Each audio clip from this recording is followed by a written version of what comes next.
നമുക്കേ ഒരു ധാന്യ ദോശ നോക്കിയാലോ. ഇവിടെ പാലക്കാടൊക്കെ ഇതിനെ വരട്ടി എന്ന് കൂടെ പറയൂ കേട്ടോ. ഇത് അധികം വെള്ളമൊന്നും ഇല്ലാതെ അങ്ങനെ കട്ടിക്ക് പരത്തി ഉണ്ടാക്കുന്നത് കൊണ്ടേ അതിനെ വരട്ടി എന്നും കൂടി പറയുന്ന ഒരു പേരുണ്ട്. അപ്പൊ അതിന് വേണ്ട ഇൻഗ്രീഡിയൻസ് എന്തൊക്കെയാ നമുക്കൊന്ന് നോക്കിയാലോ. ഞാൻ 2 അരിയാണ് ഉപയോഗിച്ചിരിക്കുന്നത് ഇതിലേക്ക് വേണ്ടിയിട്ട്. ഇത് ബോയിൽഡ് റൈസ്, പുഴുങ്ങലരിയും പച്ചരിയും. പച്ചരിയും പുഴുങ്ങലരിയും ഇതേ അളവാണ് എടുത്തിരിക്കുന്നത്. ഓരോ ഗ്ലാസ്, ഈ കുഞ്ഞു ഗ്ലാസ്സിന് ഓരോ ഗ്ലാസ് അളവാണ് എടുത്തിരിക്കുന്നത് കേട്ടോ. ബാക്കി ഉള്ള പച്ചരിയും പുഴുങ്ങലരിയും കൂടാതെ ബാക്കിയുള്ള ഇൻഗ്രീഡിയൻസ് എല്ലാം ഈ ഗ്ലാസ്സിന് 1/4 ഗ്ലാസ് വെച്ചിട്ടേ എടുത്തിട്ടുള്ളൂ. ഓർമ്മ വേണം, 1/4 ഗ്ലാസ് കേട്ടോ ബാക്കി എല്ലാ ഇൻഗ്രീഡിയൻസും. അപ്പം ഇതിന് ബാക്കി എന്തൊക്കെയാ നോക്കാം കേട്ടോ.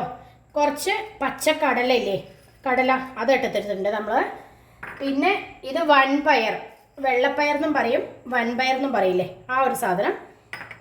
പിന്നെ കുറച്ച് അതേ അളവിന് കേട്ടോ, എല്ലാം ഒരേ അളവാണ്. ചെറുപയർ, ഗ്രീൻ പീസ്, ഉഴുന്ന്, നമ്മുടെ സാമ്പാർ പരിപ്പ്, ഇത്രയാണ് ധാന്യങ്ങൾ ചേർത്തിരിക്കുന്നത്. ധാന്യങ്ങൾ കൂടാതെ പിന്നെ നമ്മൾക്ക് വേണ്ടത് ഒരു 12 ചെറിയ ഉള്ളി എടുത്തിട്ടുണ്ട്.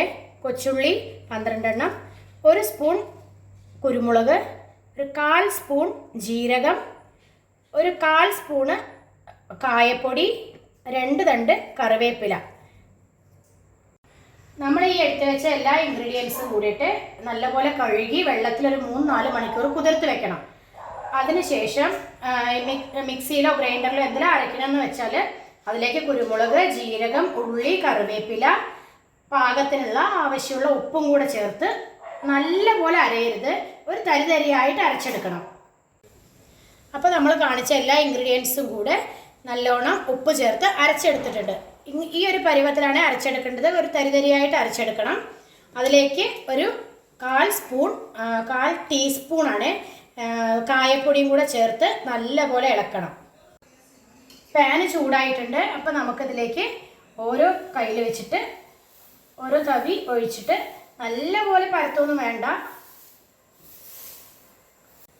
ഇതിലേക്ക് നമ്മൾ നെയ്യല്ല കേട്ടോ ചേർക്കുന്നത്, വെളിച്ചെണ്ണയാണ് ഇതിന് കൂടുതൽ ടേസ്റ്റ്. നെയ്യ് ചേർക്കേണ്ടവർക്ക് നെയ്യ് ചേർക്കാം കേട്ടോ. അപ്പം നമ്മുടെ ദോശ ഒരു സൈഡ് പൊരിഞ്ഞ് വന്നിട്ടുണ്ട്. അടച്ചു വെച്ചിട്ടൊന്നുമല്ല മുരിച്ചെടുത്തത്, തുറന്നു വെച്ചിട്ടുണ്ട് കേട്ടോ. അപ്പം നമുക്ക് മറിച്ചിടാം. കരിഞ്ഞതല്ല, ഇത് ഈ കളർ വരും കേട്ടോ. ഈ കളർ വരണം, എന്നാലേ അത് നല്ല ടേസ്റ്റ് വരുള്ളൂ. അപ്പോൾ നമ്മുടെ ദോശ നല്ല ക്രിസ്പിയായി വന്നിട്ടുണ്ട്. അതിന് ഞാൻ നല്ല കട്ട ചട്നിയും കൂടെ അരച്ചിട്ടുണ്ട് കേട്ടോ.